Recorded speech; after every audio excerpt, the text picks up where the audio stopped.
Hello everybody! We're back. This is me, Pinay Girl. And today's video guys, magluluto po tayo ngayon ng chicken adobo. Kanina talaga ay binili namin ito ni Habi guys. Dahil nga yung kapitbahay namin ay gusto pong matry ang Filipino way na chicken adobo. So ngayon ay gusto ko talaga magluto dahil wala din pala akong work. So why not na magluto tayo at magbigay tayo sa kapitbahay natin.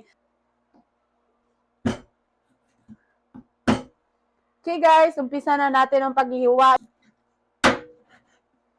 So guys, hiniwa ko po talaga ito kasi medyo malaki. So kung bibigay ko po talaga sa kanila isang buo, parang ang laki. So mas maganda po talaga hiwain natin para kasya po. So I think madami-dami na tingnan siya kasi nga pinuputol-putol ko. Itong niluluto ko talaga ay I know na alam nyo talaga ito dahil very basic lang talaga ito sa ating mga Pilipino dahil nga ito ay very popular na pagkain, so alam talaga ng lahat ito, halos kinakain talaga natin ito araw-araw. Dito talaga sa Amerika ay bihira ka na lang talaga makakain ito, dapat magluto ka talaga or else bibili ka sa restaurant, medyo expensive naman talaga, so kailangan mong magluto para makatipid ka, marami pang maluluto mo. Mas maganda din naman talaga na ikaw na lang ang magluto, makatipid ka pa dahil nga sa iba medyo pricey na kapag mag-order ka na sa ibang restaurant. So ito na lang ang suggestion ko, pero kung may pera naman kayo, pwede naman kayo mag-order. Depende lang pa yan sa inyo guys. Habang nagsasalita ako dito guys, manood na lang muna kayo para medyo gutumin kayo konti, diba? Ang sarap ng ating niluto today, nakakagutom din naman. Next time, mag-iisip ako ulit kung ano ang ating lulutuin. Kapag wala talaga akong work, ito ang ating assignment. Pero kung may suggestion kayo na ipaluto nyo guys, pwede kayong mag-comment sa video na ito.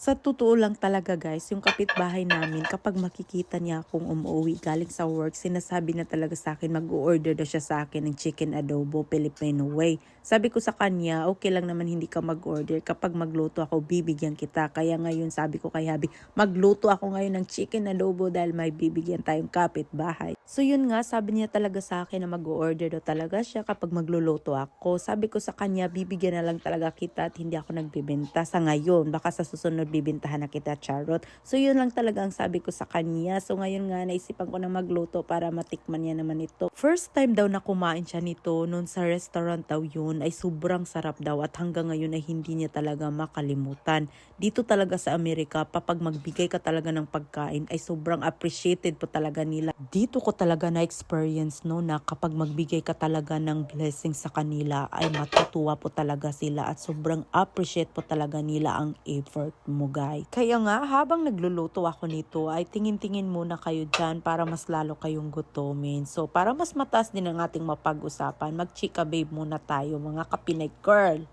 I think na nabanggit ko na ito noon. Dati talaga ay mahilig akong magluto. Ngayon lang talaga minsan tinatamad na din ako dahil nga siguro sa trabaho ko. Guys, malapit na nga maluto ang ating chicken adobo at excited na din talaga ako matikman nila ito. Simpleng gawa lang po talaga ito ni Pinay Girl. Itatry ko po talaga mag-video kung paano ko sila binigyan, pero kung hindi po talaga ako makapag-video, and sana maintindihan nyo po.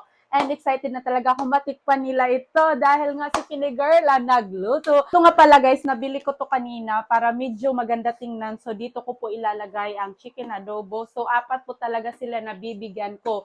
So excited na din po talaga ako guys. Sana po makapag-video ako kung paano ko sila bibigyan.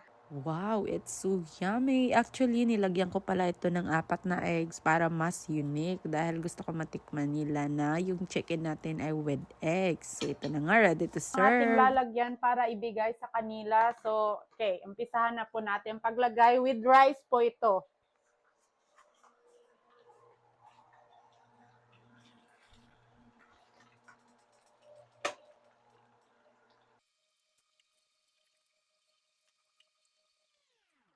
Ito na nga at nilagay na natin ang manok at with rice na po ito para complete package na. At perfect timing din talaga dahil pang dinner time ang ating pagkaluto today. So alam ko nagutom na talaga sila at I know naghintay na sila sa aking recipe. Simple lamang po ang ating pagkaluto pero masarap. At least nakapag-share po tayo ng blessing sa ibang tao. Yun po ang mahalaga na nakapagpapasaya sa ating puso. I think hanggang dito na lang muna tayo and thank you for watching everybody, and this is me, Pinay Girl.